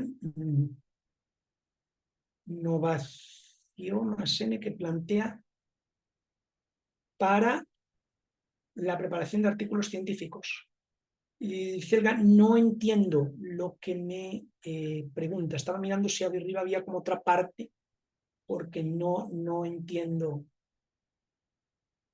Luego, Francisco Rosero Jaramillo, ¿cuándo consideras la investigación que se realice publicarla como artículo o si mejor conviene ponerla como patente? Bien, vamos a ver. En primer lugar, algo que sea patentable cumple una serie de requisitos. Casi todas las agencias de patentes del mundo funcionan de una manera bastante parecida. Yo creo que la única excepción es en Estados Unidos, que el tema de las patentes es una cosa muy rara y que creo que quedaría perfectamente para una charla solamente de eso. Pero, por ejemplo, cuando yo patento algo, se supone que estoy protegiendo una invención y una de las definiciones suele ser que tiene que haber una solución técnica a un problema técnico. Hay cosas que, por ejemplo, son objeto de investigación científica y no se podrían patentar. Entonces ahí ya no hay lugar. Vamos a suponer que fuera algo que yo en principio puedo patentar y que también podría escribir en una revista. Hay que tener mucho cuidado porque si uno publica antes de que le sea aceptada a trámite su solicitud de patente, se está uno echando fuera, porque uno de los requisitos para emitir una patente es que no puede estar en lo que se llama el estado de la técnica, es decir, no puede haber sido publicado. Y yo les puedo contar, yo ahí a veces que doy una trocito pequeño de clase de una de las asignaturas que yo doy en el Tecnológico de Costa Rica, que habla de patentes. Y yo les cuento a los estudiantes la misma anécdota y conozco a las personas. Un grupo de una universidad española trabajan en química y desarrollan un tratamiento que era muy bueno para, creo que era algo así como evitar que se formaran como hongo o moho por humedad en paredes, era como un tipo de pintura o algo así, no recuerdo exactamente cómo era, porque no era exactamente una pintura, era otra cosa, pero era un tratamiento superficial. Bien, pidieron una solicitud de patente y al cabo de, creo que fueron unos meses, les llegó la respuesta diciendo que la patente venía denegada y cuando fueron a mirar las causas era porque ya está, esto que ustedes hacen ya está en el estado de la técnica. ¿Cómo? Esto es nuevo, nadie ha hecho algo parecido. Lo habían publicado ellos en una presentación de proyectos de investigación en su misma universidad. Y en esa presentación habían comentado aspectos de lo que hacía especial a su... Entonces, para el evaluador de patentes se consideró que eso estaba en el estado de la técnica y se rechazó la patente. Entonces, hay que tener mucho cuidado en ese aspecto. Se puede hacer público el contenido de una patente en la mayoría, no en todas, en la mayoría de agencias de patentes del mundo, cuando ha sido admitida a trámite. O sea, cuando ya está en las manos del revisor de patentes, si alguien quiere publicar un artículo o llevarlo a cabo, se puede hacer. Ahora bien, tengan en cuenta que al publicar un artículo científico, si describen todo lo que esté en el desarrollo, puede ser difícil luego defender el haber obtenido la patente, porque alguien podría decir, no, no, yo no he mirado la patente, yo me he basado en este artículo científico que es de dominio público. Los artículos científicos, incluso los de pago, se supone que son dominio público. Entonces, yo le diría en líneas generales, la investigación que da lugar a conocimiento siempre se publica y pocas veces se puede patentar, y cuando ustedes vayan a patentar o crean que algo se puede patentar, son soluciones técnicas a problemas técnicos, y sería bueno que primero, normalmente en casi todas las universidades, centros de investigación, instituciones académicas, suele haber alguna oficina o alguna persona especialista en protección intelectual, porque nos podemos llevar la sorpresa de que a lo mejor desarrollar algo que ya existe, pero por ejemplo de bajo coste, es posible que no lo acepten en ninguna agencia de patentes. ¿De acuerdo? Porque posiblemente se considere una conclusión lógica del estado de la técnica actual, que es una de las causas de rechazo de patentes. Entonces ahí sí sería bueno hablar con alguien en detalle que sepa de protección intelectual y que les pueda decir, mira, lo que estáis haciendo con una patente no se puede proteger, pero hay otras formas de proteger, por ejemplo, un diseño técnico. Entonces, por ahí podría plantearse. ¿Cómo no autosabotearse mientras uno hace una investigación? Pregunta María Alejandra Aguilar. Si a autosabotearse, entiendo que a qué se refiere. A lo que acabamos de comentar, a que uno publique en un sitio antes de patentar, teniendo en cuenta esas cuestiones. No sé si se refiere a eso o algo diferente. Con permiso, buenas tardes. Sí, digamos, como que tal vez uno está desarrollando una investigación y tal vez no es la primera investigación que ya se publica por la IEEE, por decirlo así. Entonces, en el transcurso de la investigación surgen a veces dudas que lo hacen a uno tal vez querer echarse para atrás porque pues uno se cuestiona a veces si está innovando o si está tal vez replicando, como que yo creo que eso, me imagino que no soy la única investigadora que le pasa, pero quiero saber cómo mitigar esos pensamientos en donde uno quiere tal vez, pues, echar hacia atrás la investigación tan avanzada que ya lleva, por ejemplo. Bien, a ver, si estoy entendiendo bien su pregunta, si sus dudas vienen por yo no sé si estoy realmente innovando o no, a ver, yo lo plantearía de esta manera. En primer lugar, la pregunta, y yo le comento esto, por ejemplo, a los estudiantes, a las personas que participan en el taller que yo imparto para redacción de artículos. A ver, la primera pregunta que se tienen que plantear es, ¿qué está dando usted que no exista actualmente? Entonces, si hay algo que usted presenta que no existe y que el hecho de que no exista o de que genere algo que no existe tiene un aporte, está aportando algo, está haciendo innovación. Por ejemplo, a ver, normalmente la gente en las ciencias básicas, física, matemáticas, biología, esto se suele ver mejor. Por ejemplo, se suele ver con más claridad. Uno dice, bueno, es que yo estoy desarrollando, por ejemplo, un modelo matemático que describe el comportamiento de los electrones en cierto material. No hay ninguno. Está bien, ahí claramente hay un aporte. O, por ejemplo, en biólogo, que diga, voy a estudiar, por ejemplo, las características de un ecosistema que no está en la literatura. Esas preguntas, claro, ahí ya tiene un aporte. Cuando uno va a ingeniería, a investigación tecnológica, uno se tiene que preguntar qué estoy dando. Si, por ejemplo, yo digo, bueno, es que estoy generando un diseño que es de bajo coste. Bien, está usted generando algo que no existe. Está bien, ahí hay un aporte. O, por ejemplo, estoy generando un diseño que se puede realizar con métodos, tecnologías y conocimiento de manufactura limitado. Por ejemplo, yo he generado el diseño, imaginemos, de una prótesis que se puede fabricar, por ejemplo, con técnicas básicas de impresión 3D y en condiciones muy sencillas. De manera que, por ejemplo, en una comunidad con acceso a pocos recursos económicos, podrían tener esa prótesis. ¿Estoy generando algo que no existe? Estoy innovando, estoy generando algo diferente. ¿De acuerdo?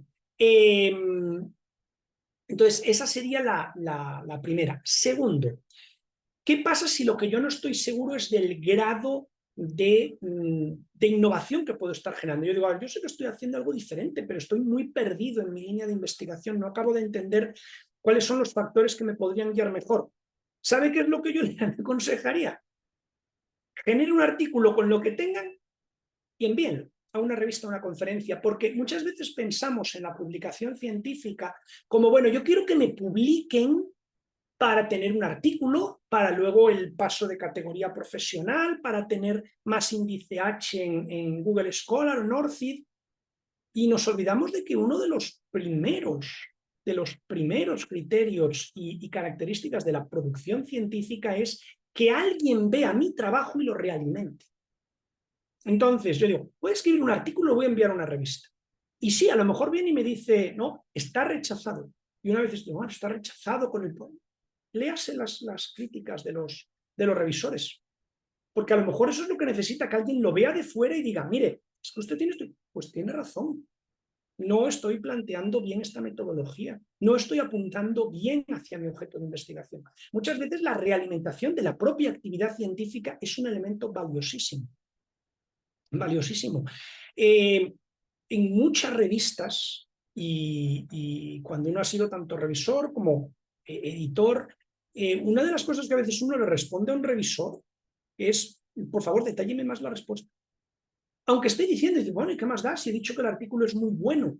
No, aunque sea muy bueno, detalle las respuestas.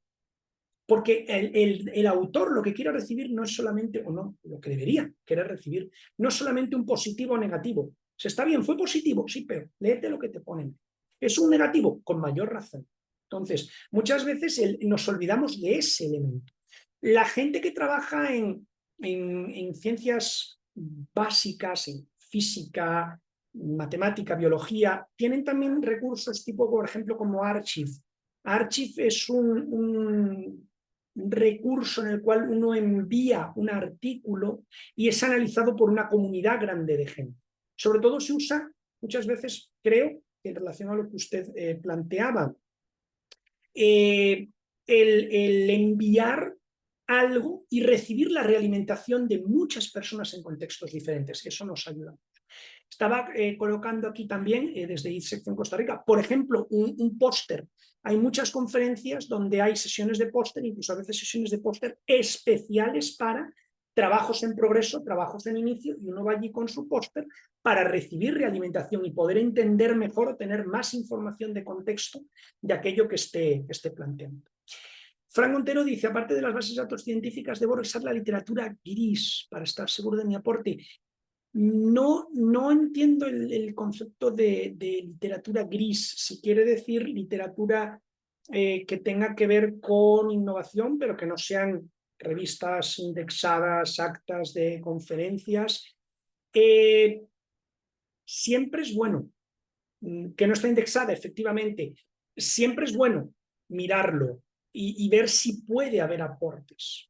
¿De acuerdo? Porque además depende del tipo. Por ejemplo, hay mucha investigación, sobre todo investigación tecnológica, muchas veces no se publica en revistas indexadas, en actas de conferencias. A veces se publica en revistas profesionales. A veces se publica en la web de un grupo de innovación, por ejemplo. Entonces, realmente es una buena idea. Pregunta Francisco Rosero Jaramillo, ¿cómo analizar y seleccionar la revista que mejor se adecue como buena alternativa? Bien, a ver, voy a intentar resumirlo un poco, porque a veces es una cosa que lleva tiempo, pero yo le diría, número uno, y puede parecer la más tonta, pero si usted está en un grupo de investigación, o en una escuela, o en un departamento, y hay compañeros que publican cosas parecidas a lo suyo, donde ellos estén aceptados para publicar. A ver, el mundo de la publicación y aceptación es curioso. Una vez, no me publicaron mi artículo, si es buenísimo. Su artículo puede ser muy bueno, pero entendamos lo que significa la producción científica. La producción científica significa que yo soy investigador y le mando a un señor, que no me conoce ni personalmente ni profesionalmente, le mando una idea que yo he tenido. Entonces, yo ahora tengo que ponerme en el lado de esa persona. Esa persona va a seleccionar a unos revisores que también son personas que no le conocen a usted personalmente, que no conocen exactamente su investigación, aunque sepan del área, y usted tiene que convencerles de que su aproximación, de que su solución es muy buena. Entonces, ahí hay una serie de reglas. Por ejemplo, las primeras son las reglas de la revista. Hay revistas que tienen sus propias reglas y es bueno para un investigador conocerlas. Hay veces que esas reglas, las revistas juegan limpio y están, por ejemplo, en la web, y a veces es bueno leernos la web de una revista antes de enviar. Voy a poner un ejemplo muy típico. En el área de robótica hay revistas que no aceptan ningún artículo que no haya sido probado y demostrado en un robot real.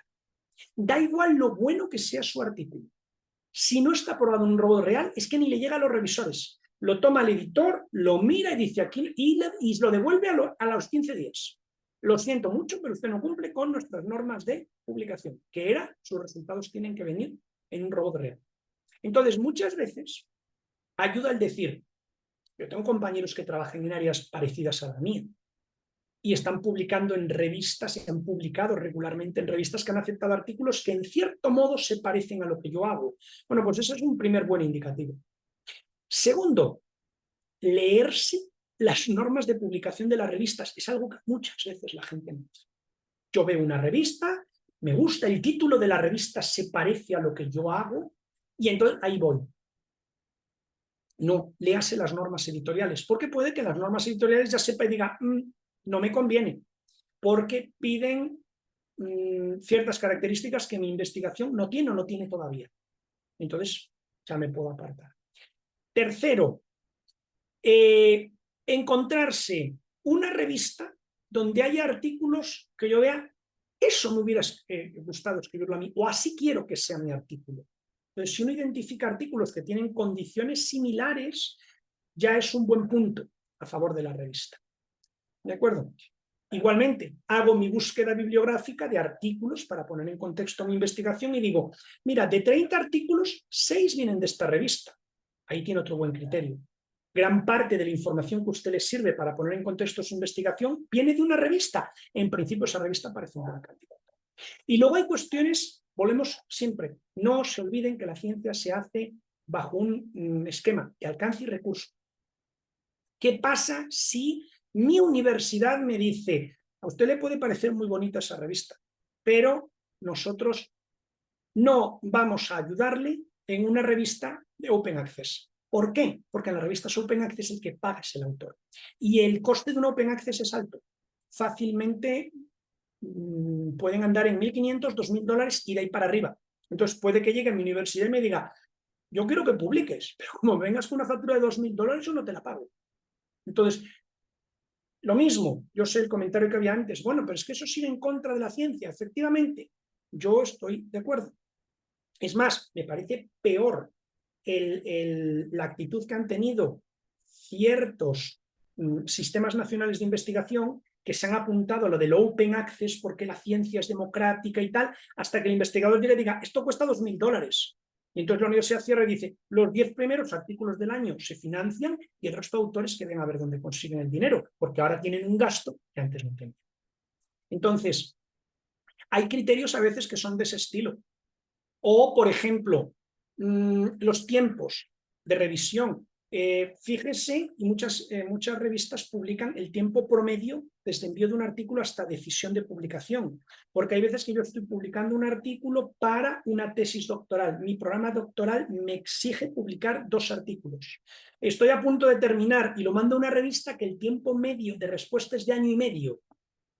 Está usted, es muy buena la revista, sí, pero recuerden lo que yo les decía, muchas veces, por frío o feo que nos pueda parecer, la ciencia tiene que entrar en un esquema de alcances y de recursos. Y a lo mejor yo digo, este artículo es muy bueno, pero para mi tesis doctoral voy a tomar este trozo, lo voy a presentar a una conferencia indexada, me lo van a aceptar en unos meses y luego me siento tranquilamente a escribir mi artículo grande que se lo envío a mi revista y me responderán en medio cuando ya sea doctor y todo. Entonces, esos serían un poco algunos criterios. ¿De acuerdo? Tania Acevedo pregunta, hola, buenas tardes. Cuando se quiere hacer una revisión para determinar o clasificar técnicas con aplicaciones, ¿eso es investigación o cuál es la mejor forma de hacer ese tipo de revisión? A ver, entiendo que lo que usted plantea son estos artículos que se llaman a veces tipo review o tipo survey, que muchas veces vienen a veces de un proceso, por ejemplo, de posgrado. Es muy típico en un doctorado. Por ejemplo, si yo me he tenido, no sé, voy a poner un ejemplo. Yo en mi tesis doctoral es una mezcla extraña entre inteligencia artificial y robótica y tiene que ver con el fenómeno de la atención en robots y en organismos software. Entonces, yo tuve que leer muchísimo sobre qué es atención, desde el punto de vista incluso de la psicología, de la psicobiología y quienes ya habían trabajado en atención para robots y organismos software. Entonces, ahí se genera una gran cantidad de lectura y uno dice, bueno, esto lo podría colocar en un artículo y ser el típico survey, a review sobre un tema. Eso se admite como investigación. ¿Por qué? Porque está usted generando un conocimiento nuevo, está formalizando todo lo que existe en un momento determinado sobre un tema. Entonces, eso se lo van a aceptar, si está bien hecho, en muchas revistas. En conferencias es donde no se suele aceptar. Entonces, tengan cuidado con eso. Normalmente las conferencias no les gusta aceptar artículos de tipo review, porque no es la idea de una conferencia. Una conferencia y una revista son dos métodos de producción científica muy diferentes. ¿De acuerdo? Y no sé si había por aquí algo más. Muchas gracias. Vamos a ver si hay más preguntas. Efectivamente.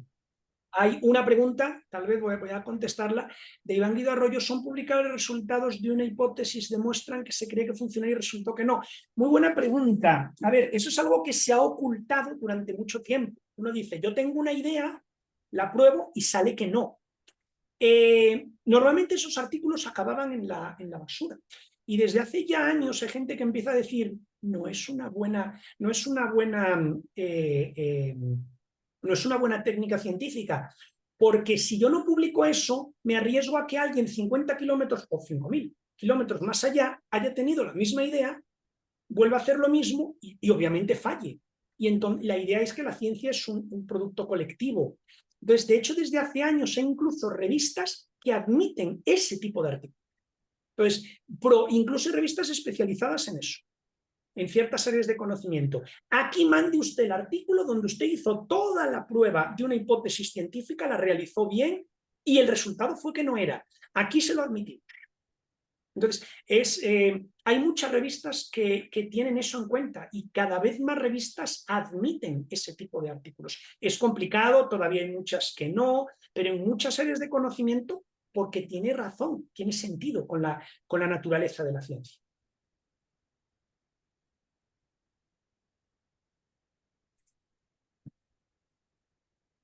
Gracias, Bueno, Juan. Vamos a ver si queda es alguna un otra tema muy pregunta. polémico. Pues, perdón, Esteban, continúa.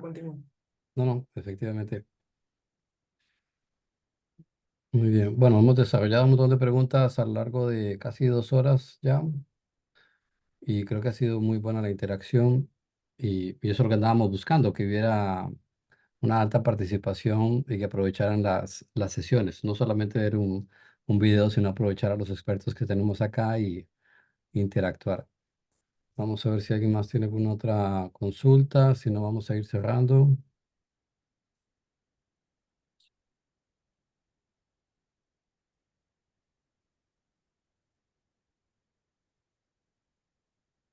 Les recuerdo también que, bueno, el programa continúa, ¿verdad? Son 8 sesiones, vamos por la segunda, quedan 6 sesiones más.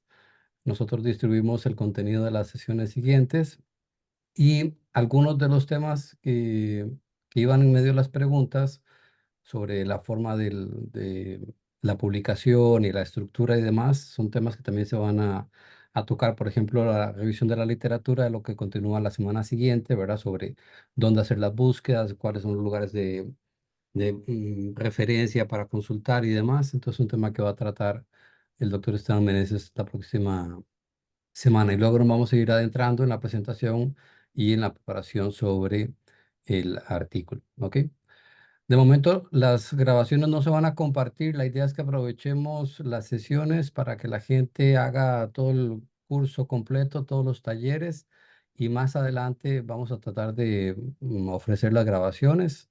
Yo sé que es un material muy valioso que va a servir para muchas personas que están ahora conectadas y que se conectarán a futuro y la vamos a compartir, pero no van a ir semana a semana. Lo que queremos es aprovechar que las personas se conecten, participen e interactúen como lo estamos haciendo hoy, porque si no perdemos el objetivo de los talleres y todo el trabajo que se ha hecho en la preparación de la interacción y aprovechar a los expertos acá, ¿verdad? Entonces, si no hubiéramos usado otro formato.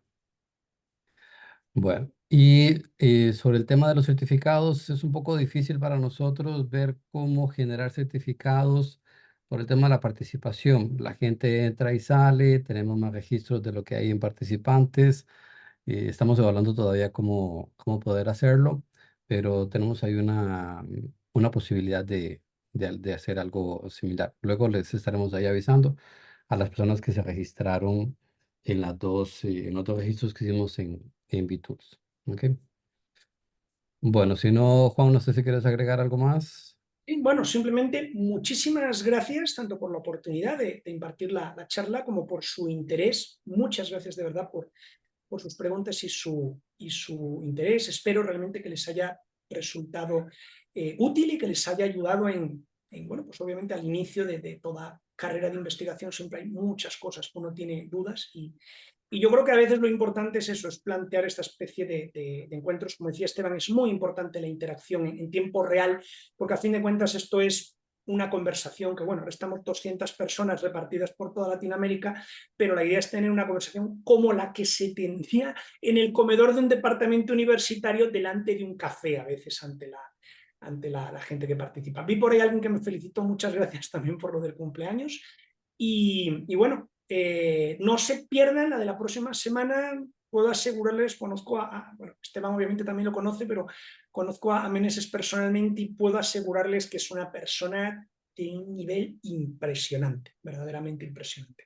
Como realmente, bueno, conozco a muchos de los que están aquí impartiendo y yo creo que son una serie de sesiones que les recomiendo mucho que las aprovechen. Realmente son muy valiosas. Muchísimas gracias y bueno, agradecerle a Juan por sacar el tiempo en este fin de semana de cumpleaños, como decíamos al inicio. Y Juan, yo siempre he dicho, es un experto en muchas cosas, ¿verdad? Vieron que durante la exposición habló de N cantidad de temas y eso es muy interesante con Juan, que no puede hablar de un montón de cosas y aprender uno siempre en un montón de temas y nos da una perspectiva muy amplia. Muchísimas gracias, Juan, por tu tiempo. Gracias a todas las personas que se conectaron y pues nos vemos la próxima semana. Muchísimas gracias. Gracias a ustedes. Gracias, buenas Chao, tardes. gracias. Gracias, hasta luego. Gracias, María. Muchas gracias, buenas tardes. Muchas gracias, buenas tardes. Gracias, feliz fin de semana. Hasta luego. Gracias igualmente. Gracias. Gracias, doctor. Muchas gracias a ustedes. Gracias.